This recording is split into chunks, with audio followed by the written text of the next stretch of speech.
8 de abril de 2026.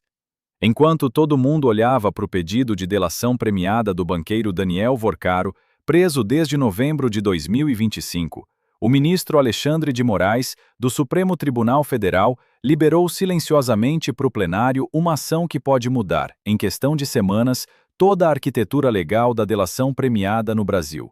A ação é a ADI 6516, ajuizada pelo Partido dos Trabalhadores em dezembro de 2021.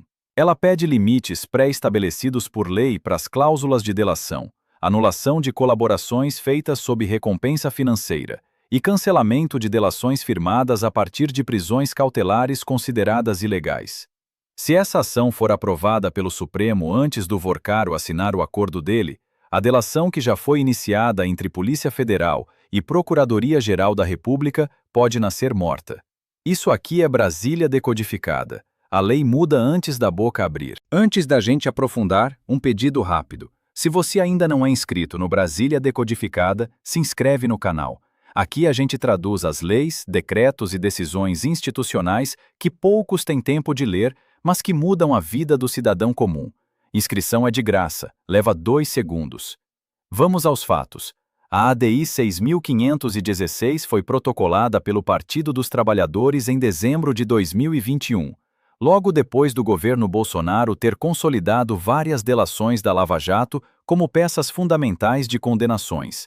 Na época, o argumento do PT era que a delação premiada havia se transformado num instrumento usado de forma assimétrica, com colaborações obtidas em contextos de prisão prolongada, o que configuraria, segundo a ação, coação processual. Os principais pedidos da ADI são 3. Primeiro, impor limites legais máximos aos benefícios que um delator pode receber. Segundo, anular delações feitas em troca de recompensas financeiras acima de parâmetros objetivos.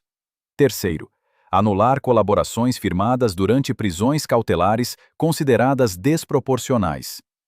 A ação ficou parada por quase 4 anos e foi liberada para o plenário em 8 de abril de 2026, justamente uma semana antes da Polícia Federal formalizar a assinatura do termo de confidencialidade com Daniel Vorcaro para iniciar a negociação da delação. A coincidência temporal é o que chamou a atenção dos operadores jurídicos. A Procuradoria-Geral da República, que historicamente é alinhada com o governo Lula, manifestou-se contra as mudanças propostas na ADI.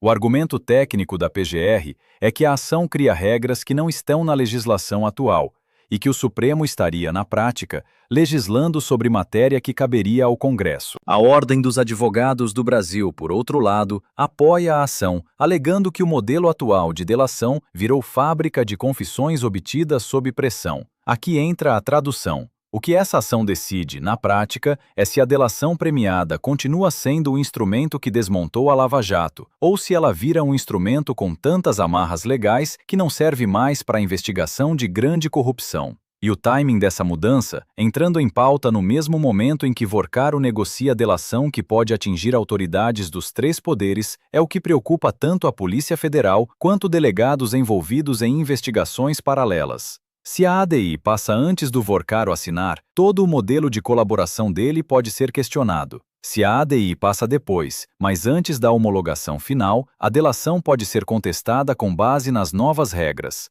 Pausa breve aqui. Enquanto a gente desenha esse cenário, uma coisa importante para quem está assistindo. Se você é aposentado, ou tem alguém da família que dependa da aposentadoria, eu escrevi um manual pensando exatamente em você. 25 páginas com os 7 golpes financeiros mais perigosos de 2026. O link está fixado no comentário logo aqui embaixo. Voltando à análise. Moraes libera plenário. Vorcaro negocia delação. Semana decisiva. Agora a decodificação apartidária. Para quem acha que mudar as regras da delação premiada é ataque exclusivo de um lado político, atenção aos fatos. A ADI foi ajuizada pelo PT em 2021 contra delações do governo Bolsonaro. Mas em 2024, o mesmo PT se beneficiou de delações premiadas em casos que ainda estão em andamento. Em 2019, o então governo Bolsonaro defendeu revisão das regras de delação após decisões que afetaram aliados da oposição. Em 2015, durante o segundo governo Dilma, o próprio governo tentou limitar delações da Lava Jato via Congresso. O padrão é histórico. Governo no poder sempre quer limitar delação premiada que ameaça seus aliados. Governo fora do poder sempre quer preservar delação que atinge seus adversários. A ADI do PT, liberada agora por Moraes, entra nessa sequência bipartidária. Vamos ao impacto concreto para o cidadão. Se a ADI for aprovada com os pedidos originais, 3 coisas mudam. Primeira, nenhuma delação pode envolver pagamento financeiro acima de parâmetros definidos por lei. Isso diminui a atratividade do instrumento para investigados de alto poder aquisitivo. Segunda, delações feitas durante prisão preventiva podem ser anuladas se a prisão for considerada desproporcional. Isso cria janela de anulação para qualquer delação do Vorcaro, da Camisote e outras em andamento. Terceira, o Ministério Público passa a ter autoridade exclusiva sobre cláusulas de delação, o que desloca poder da Polícia Federal para a Procuradoria. Em resumo, a investigação criminal brasileira fica, na prática, mais dependente de prova documental e testemunhal clássica e menos dependente de colaboração de investigados. Limite financeiro, anulação em prisão, exclusividade MP. Agora a projeção para os próximos 60 dias. 3 fases possíveis. Fase 1. O plenário do Supremo pauta a discussão da ADI ainda em abril ou maio. Fase 2. O ministro Moraes, como relator, apresenta voto que pode acolher integralmente, parcialmente ou rejeitar os pedidos do PT. Fase 3. Os outros 10 ministros votam.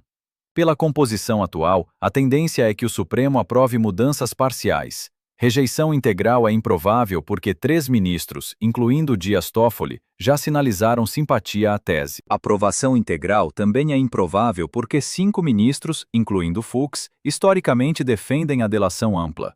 A solução intermediária com limites financeiros e exigência de supervisão do Ministério Público é o caminho mais provável.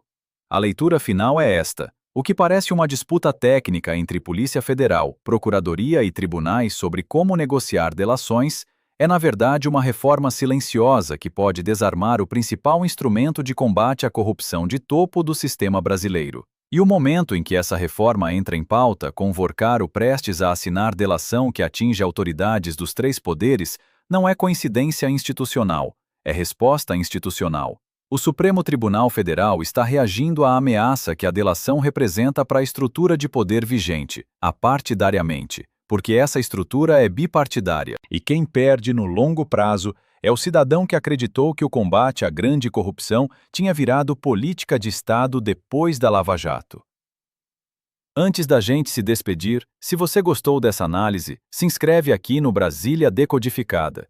É de graça, leva 2 segundos e ajuda a gente a continuar decodificando as leis e decretos que poucos explicam. E se você é aposentado ou tem alguém da família que vive de aposentadoria, não esquece do manual fixado no comentário logo aqui embaixo. 25 páginas sem juridiquês.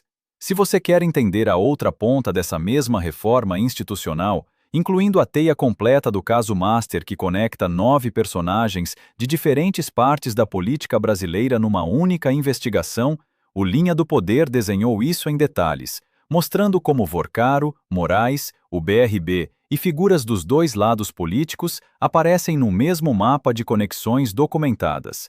O link está na descrição. Até o próximo.